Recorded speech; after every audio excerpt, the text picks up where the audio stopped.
Hello ladies and gentlemen, it is I, Lunar, and welcome to my first video of 2025. Okay, technically my first full-fledged video of 2025, just to be clear.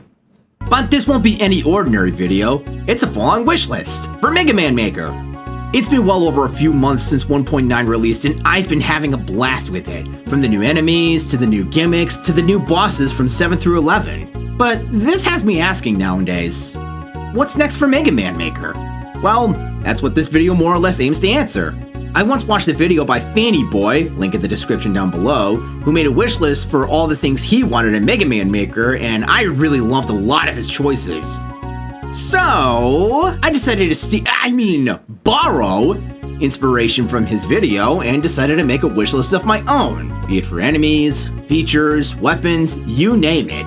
As far as 1.9 itself is concerned, as awesome as all these new additions are, I feel we could have gotten a few more enemies this update. But that's what future updates are for, am I right? Of course, this doesn't really change that our creative horizons have broadened like never before, especially with the layering system. My god, that is just the chef's kiss of the entire update. As far as enemies that I would suggest are concerned, there's plenty that I would definitely see making good additions to Mega Man Maker, some of which I feel need more recognition and love. Before I get into it, however, I'd like to lay this out so I don't get too crazy about my suggestions and, just pick out every single enemy in existence. I'm going to be picking out at least 3 or 4 normal enemy types and at least 1 or 2 mini bosses if applicable, meaning that would equate to a total of 5 enemies per game. I originally was going to do 3 enemies per game, but I felt it was too hard for me to pick out which ones I wanted the most. Oh, and spoiler alert, I may have bended the rules a little bit throughout this entire video, so please be angry at me. Lastly, every enemy on this wish list is my personal choice, though I couldn't have some highly requested enemies in the mix, so please, hold off until the end of the video before you say anything.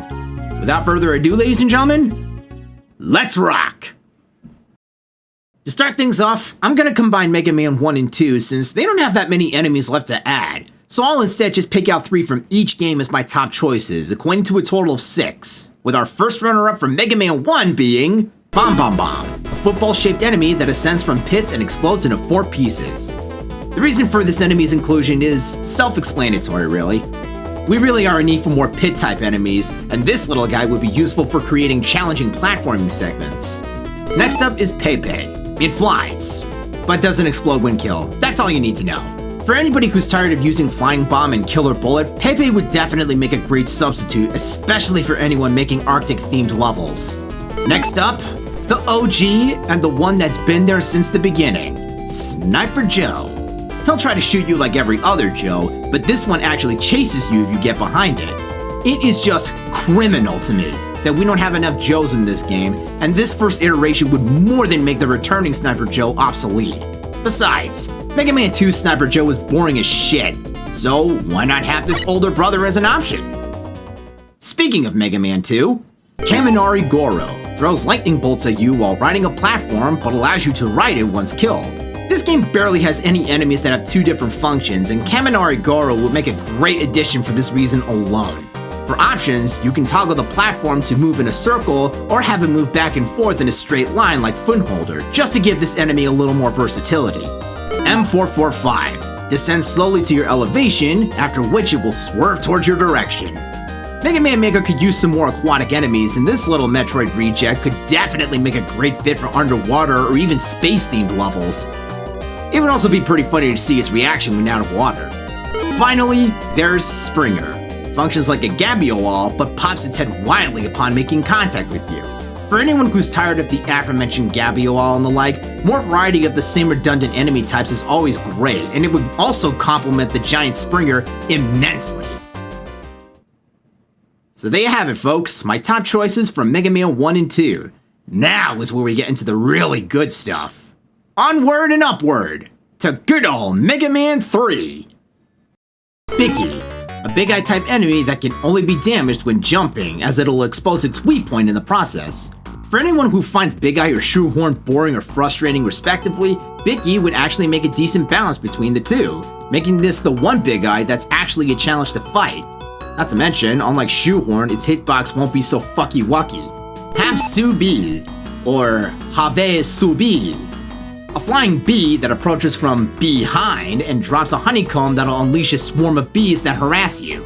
Oh, no, not the bees! Not the bees! Ah! There's a lot of enemies in this series that drop bombs, but not enough enemies that drop more enemies, which is exactly why it would be great to have this enemy added in Mega Man Maker, giving some more potential for some platforming challenges. Junk Golem. Durable enemies that throw junk blocks at you. Think Gory's, only less tanky and criminally underutilized. This enemy would make a great fit for industrial or junkyard themed stages, and could have some additional options between throwing junk blocks from Mega Man 3, 7, and the Gameboy games, and a timer to determine when to throw another block. The only changes or fixes that need to be made to this enemy are, firstly, to prevent the block from being thrown when this enemy dies, and make a better telegraph for when the enemy will throw the projectile. Picket Man Bull, an enemy that moves back and forth, stopping periodically, and can only be destroyed by shooting the driver. While there's not much special about the Picket Man Bull, the reason I want this added in Mega Man Maker is simply because it would not only complement the Picket Man, but it would fit so well for construction or cavern-themed levels too. In my personal opinion, we could use some more Picket Men for the workforce. Mega Man 1's Picket Man sucks. Now for this last enemy from Mega Man 3, I am cheating here since I'm talking about two enemies, but they are enemies I would like to see added nonetheless. I am talking of course about Pen Pen and Pen Pen Maker. Starting with Pen Pen here, these guys are amphibious penguins that are spawned from Pen Pen Maker, which will slide on their bellies. They're also seen swimming in water in a wavy pattern and will home in on you if approached, making this another enemy with two functions and our second penguin enemy in Mega Man Maker. Or third or fourth if they got the other two penguin enemies. Finally, there's Pen Pen Maker. It's a giant pen pen that makes smaller pen pens. I don't know how else to explain this piece. Similar to Bicky and Picket Man Bull, it can only be destroyed by attacking the weak point, the crank on its head. With how Pen Pen functions in Mega Man 3, Pen Pen Maker could pave the way for some interesting combat and platforming challenges. Unlike a similar enemy for Mega Man 2, this enemy could actually be used as an obstacle too, rather than a conventional enemy. In Mega Man Maker, I feel Mega Man 4 has the best roster of enemies, alongside a few other games that I'll get to later. But these enemies would make the pool even better, some of which would make for cool level gimmicks, and I know just where to start. Our first runner-ups are 100 Watton and Dompan. 100 Watton flies across the screen and shoots a spread of bullets when approached.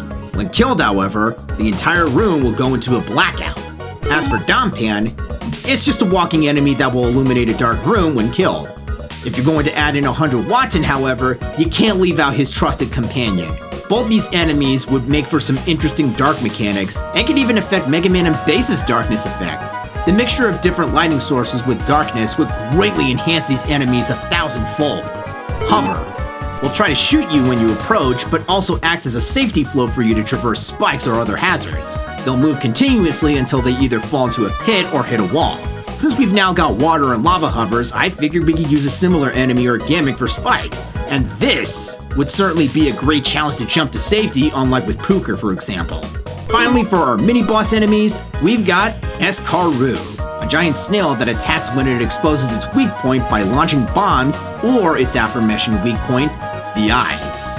Escaru is one of the most challenging mini-bosses because it actually protects its weak point, unlike some mini-bosses, and we're in dire need for some more mini-bosses, which would make Escaru a perfect addition to Mega Man Maker. Finally, there's Moby, a whale submarine that attacks with mines, homing missiles, and will try to suck you in its mouth. Silly little whale, you can't swallow a human. Or I guess in this case a robot. We can use more underwater mini-bosses and one that'll behave differently when out of water, and Moby would certainly fit the bill perfectly for this. It could also be given two different color schemes to reference orcas and beluga whales, which would be insanely cool. Jumping straight to Mega Man 5 with the strangest roster of enemies in the series, we've got Space Metal, flying metals in space! They fly around and chase you, but they can't hide under their hats or shoot at you, meaning they're the easiest Mets to fight. We don't have enough space-themed enemies, neither more Mets, so Space Metals would definitely fit the bill for a space-themed level now that we have zero gravity and anti-gravity. I'd also love to see how this enemy would behave without either gimmick, turning it into a normal mech without the ability to shoot or protect itself. Keeping on the subject of Mets, we've got Metal Mommy. This thing will shoot at the player, but when destroyed, it will summon baby mechs that bounce around. Oh my god, look at them, they're so cute! Yet again, we need more mechs in Mega Man Maker, especially ones that don't just jump or walk. More mech variety is always good in my books. Straight out of Napalm Man stage, Mizzle. These guys will rise out of pits to block your shots and interfere with your jumps. It's a basic enemy that makes for a fun platforming and combat challenge, especially in mini-boss rooms. And like with Bomba Bomb, we really could use more pit enemies like this.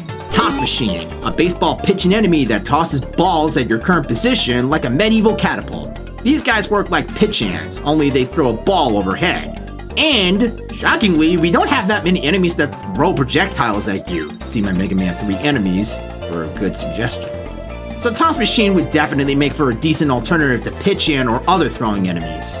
Finally, for our mini-boss time enemy, Dachone, a giant robot that walks back and forth and fires 4 lasers downwards, and can only be damaged by the eye. Without having to repeat myself, Dachone would just be a great mini-boss for more or less the same reason Pen Maker, where it could be used as an obstacle that you don't have to fight. It could also help that it doesn't fall into pits, but it would be nice to have an option for continuous movement just for more versatility. And now, to finally round out the NES sextology, we've got Batan. Try saying that 5 times fast. Batan is a grasshopper that hops. I've got nothing to say about this other than we really are in need for more animal or insect themed enemies. Also, please let there be an alternate color that's accurate to its official artwork. Fireboy. These chunky pups from Flameman stage toss fire at you. Basically a Diet Chanky Maker, except it's less tanky and its projectile is a lot smaller. Like other fire enemies, these guys can burn oil and unfreeze lava and firewalls, making Fireboy the best alternative to Chanky Maker. Or, if the developers had any sensibility, they would also add a normal mode option for Mega Man 2 enemies. I don't give a shit what anyone says. I'm sick and tired of how long it takes to some of these motherfuckers.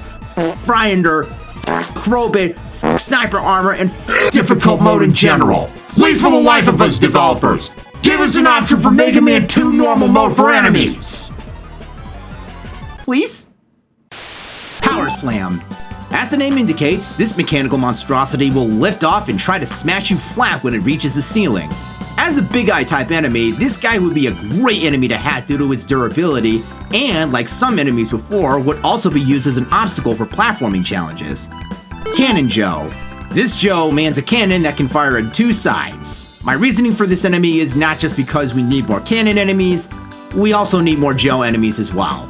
Last but not least, for our mini-boss, Gorilla Tang, a giant robot that moves forward continuously and attacks you by launching its fist or firing a semicircle flurry of bullets.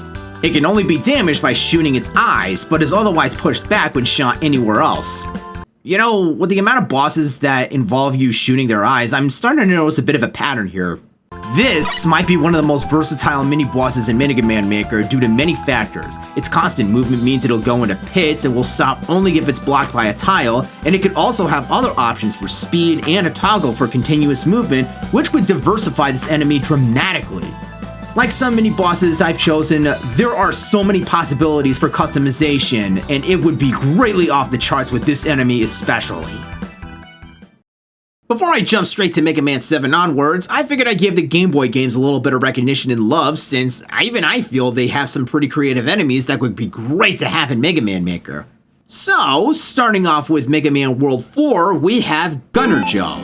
This guy behaves similarly to Apache Joe, where it will hover around you and fire a homing missile. For as utterly annoying as both enemies may be, either enemy would be nice to have for the sake of more Joe variety, and they'd make more enemies that confront you directly. Now that I mention it though, Mega Man barely has any flying enemies that confront you head on, making Gunner Joe a breath of fresh air. And now jumping straight to Mega Man World 5, there's Biggie Bomb. This guy follows a strict pattern where it will roll to become invincible, then throw a bomb, then do 3 hops towards your direction, rinse and repeat. Mega Man Maker has very few enemies that move and throw projectiles at you, and an enemy like Biggie Bomb having an invincibility state makes it far more unique from the other enemies we've listed so far. Para-Rocket, or Pararocket, a miniature rocket that launches upwards and descends on a parachute, exploding upon making contact with either you or the ground. for anyone that's not so keen about pit enemies, Pararocket would definitely be a cool enemy to have due to its behavior. The fact that this enemy is immobile until approached makes it all the more intimidating. Sashi Breaker, a junk enemy that spawns a block of trash and splits it into 8 pieces. While enemies that are invulnerable while attacking is nothing new, Sashi Breaker would go well in a junkyard themed stage, a la Dustman or Junkman. And really now, the little guy just looks so cute as he's just simply doing his job. How could you hate this little guy? Lastly, but certainly not least for Mega Man World 5, Tie Horn, a giant stationary turret that fires bouncy balls, and all you have to do is use the platforms to attack its weak point, the eyes.